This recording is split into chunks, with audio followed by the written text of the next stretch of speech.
নমস্কাৰ প্ৰিয় দৰ্শক, আজি আমাৰ ব্লগৰ আন এখন নতুন প্ৰতিবেদন লৈ আহিছোঁ। যিখন প্ৰতিবেদনত দুজনী ভাই ভনীৰ কাহিনী লৈ আহিছোঁ। দুইজনী ভাই ভনী মানসিকভাৱে বেমাৰ আৰু আপোনাৰ জুৰুৱা।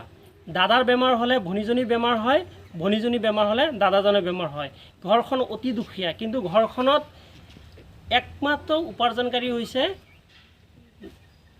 দাদাজনৰ মানুহজনী।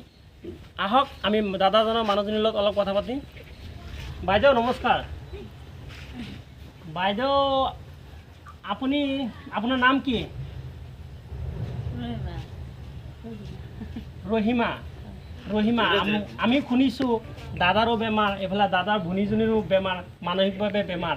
তেনেহ'লে আপুনি কেনেকৈ ঘৰটো চলাই আছে কওকচোন অকণমান।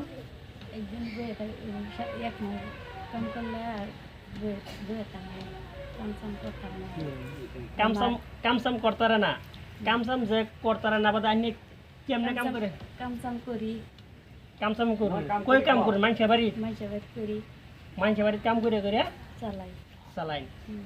মানুষের বাড়ি যে ডেলি কাম করুন, ডেলি কাম করে পয়সা পাই তো কত করে পাই? 20-30 টাকা চলে বাড়ি? কন্ট্রোলে চাল পাই না? 15 কেজি কন্ট্রোলে চাল পাই। আর মানুষের বাড়িতে কাম করে নিজের বাজার সদাই করেন না? বাজার টাজার করি। জানিরা বাড়ি দাদার যে বেমার, কি বেমার?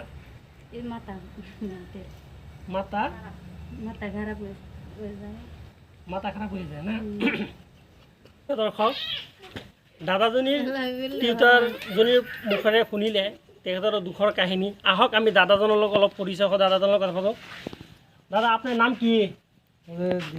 বদরুদ্দিন। বদরুদ্দিন, এনে কি করেন দাদা? বই এটা হন কতদিন ধরে বাইত বই রইছুন? বহুদিন ধরে। তে খাইন কি? খাওয়ার আশুস নাই? কম।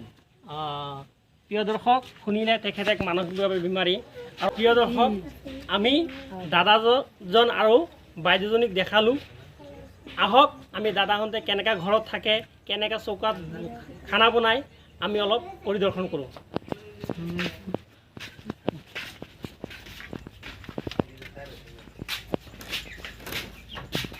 এইখনেই তেখেতসকলৰ বিচনা, থাকিবলৈ শুবলৈ বিচনা। আহক এইফালে চাওক, খুবেই অৱস্থা বেয়া।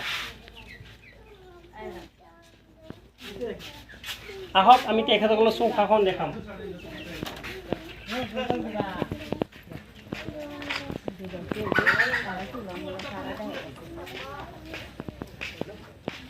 প্ৰিয় দৰ্শক, এইখনেই তেখেতসকলৰ চৌকা, যিখন চৌকাত তেখেতসকলে দুবেলা দুসাঁজ ভাত বনায়।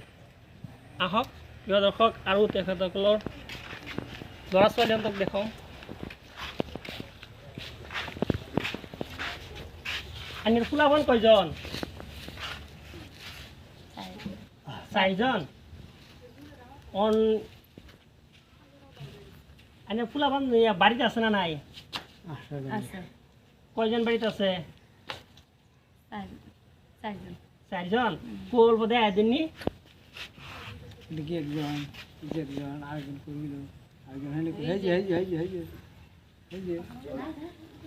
প্ৰিয় দৰ্শক, আমি এই বদৰুদ্দিন চাহাবৰ ভিডিঅ'টো দেখালোঁ। বদৰুদ্দিন চাহাবৰ ঘৰৰ পৰিয়ালটো চালে কিমান দুখীয়া, কিমান অৱস্থা বেয়া।